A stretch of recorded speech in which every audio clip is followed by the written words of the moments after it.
High Chief Ulamak. Adventure level, not available. Orc, Kokenian. I signal for Raisin to leave as the two dwarfs settled into their seats. Liaf was working very hard to avoid making eye contact with me. The dwarf he accompanied did not have any such issues, and was actively trying to stare me down. Really, I sighed. I appreciate your support, Emperor, but what possessed you to personally accompany your forces? Emperor Jack crossed his arms angrily, and raised an eyebrow. As if you don't know, he replied curtly. While I understand that you vehemently support us against the Night Kingdom, you could have simply sent a general in your stead. Loffin and the thugs he calls soldiers are of little concern to me. I am here about the damn mine. I stared at Jack with a neutral expression, my brain trying to process the levels of pettiness I was currently witnessing. I turned my gaze to Liaf for an explanation, but he was busy shrinking in his seat. An easy feat for a dwarf, but he was trying to make it look difficult.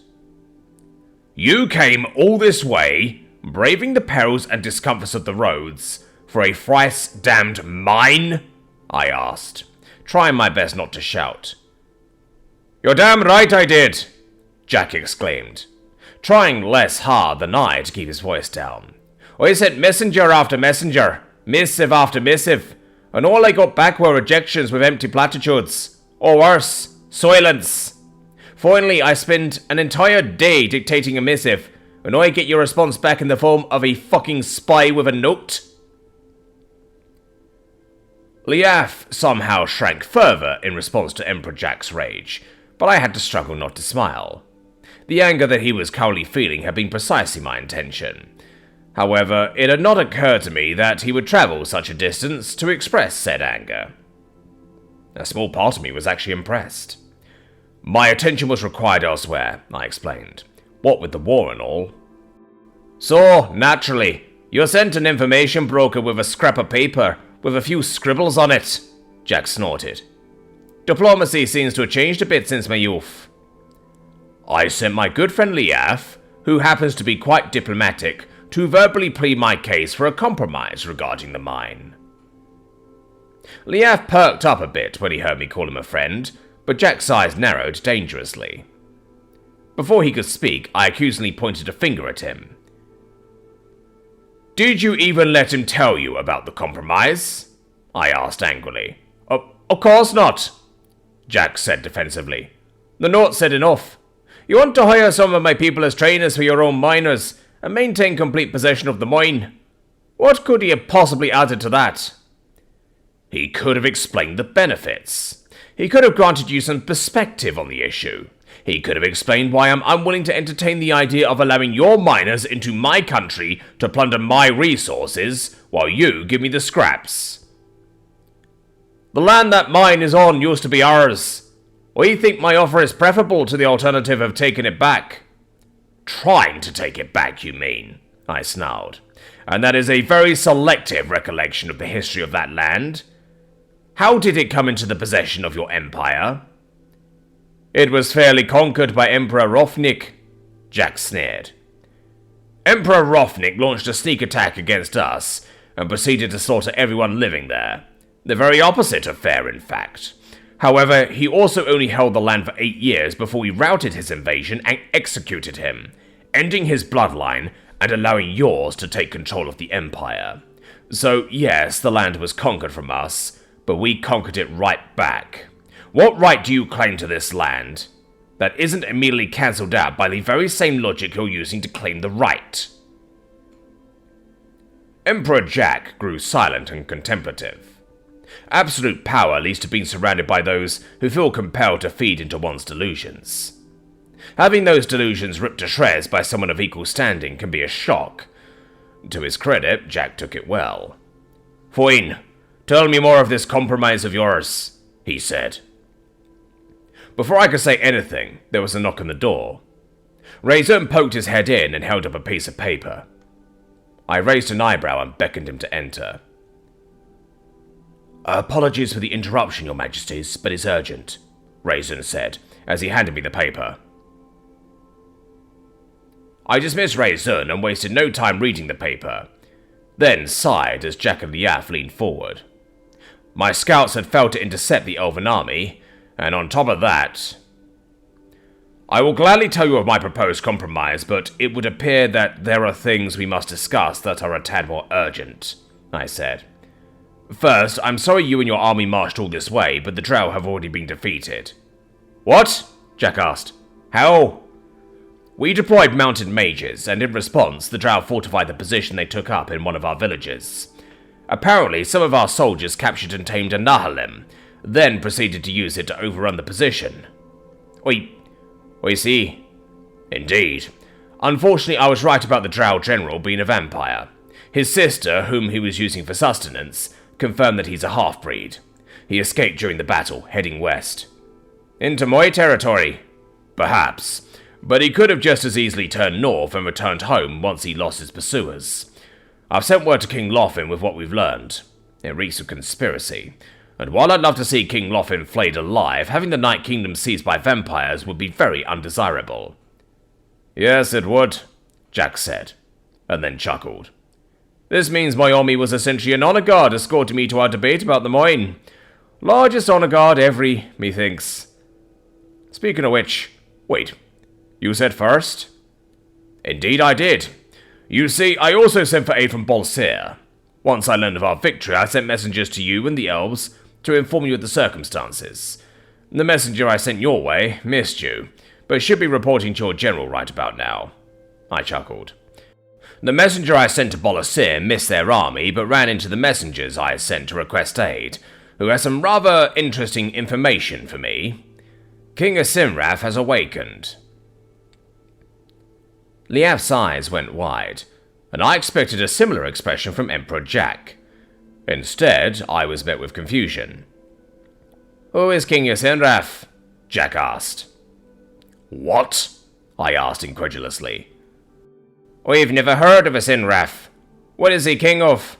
Why should we be concerned that he's awakened? King Asimraf is the high dragon that's been sleeping in Bolsir. He's the king of Bolsir. Then who the fuck is Ukmar? A regent. Oh, I see. I suppose that's why he's never called himself king in our correspondence. We had assumed he was being haughty and considered himself above titles. Did he not identify himself as Regent Oakmore? He did, yes, but for some reason I thought that was his name. Regardless, how does this dragon's awakening impact things? I've never met King Asimraf and do not know his temperament.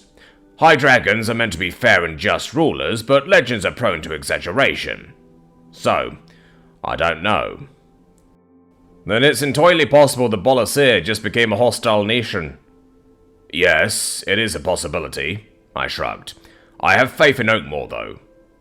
Oakmore likes you a whole lot more than he likes me. If you knew him well enough, you would know that's irrelevant.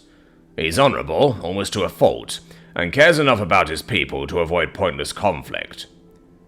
You'll forgive me if I don't wholeheartedly believe you. We will continue to be wary of things to come until my fears are assuaged. The stakes involved are too high for me to take things on blind faith, Jack said solemnly. However, hearing you say that does ease my mind a bit. And speaking of pointless conflict... Oh, right, the fucking mine, I groaned. My compromise is simple. We are speaking of my land and my resources, and I don't need your miners to get to them. However, I am willing to allow some of your more experienced miners to supervise the operation and provide training and feedback where needed, in exchange for a smaller percentage of the take than you suggested. How much smaller? 90 to me, 10 to you, split by the gram after smelting. We might as well just fuck off then. No, 25. A quarter of the take for supervising?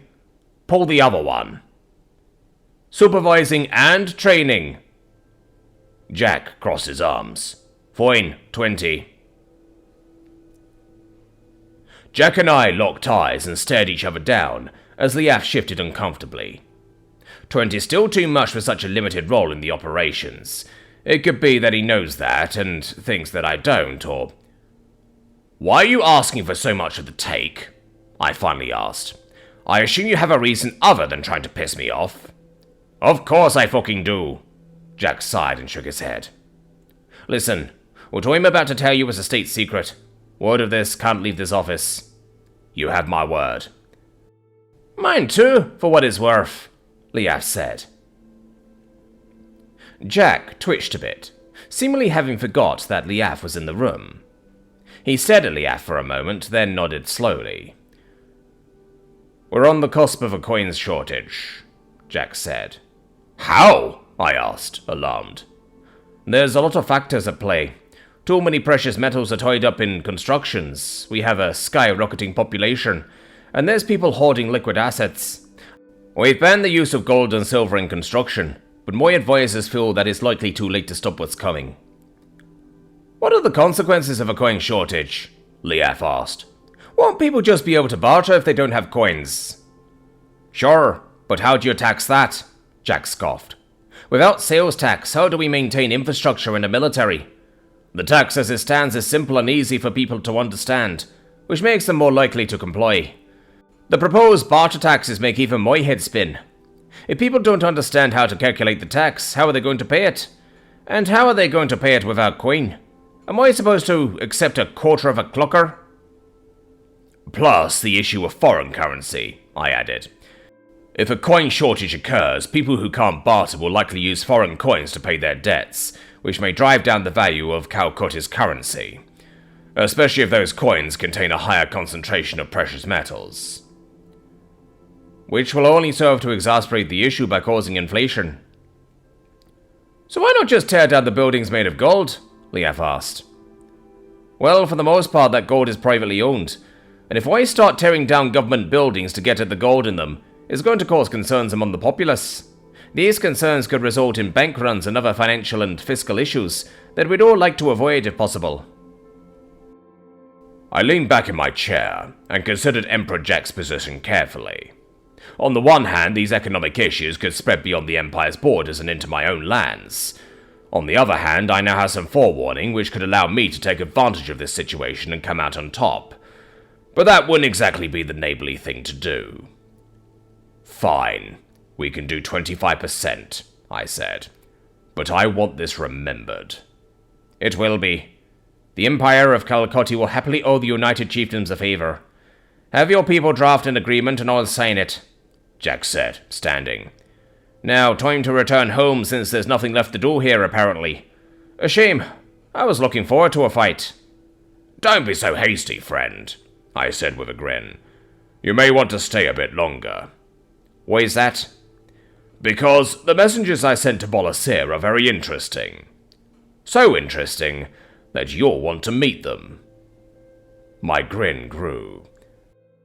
And they'll be back soon.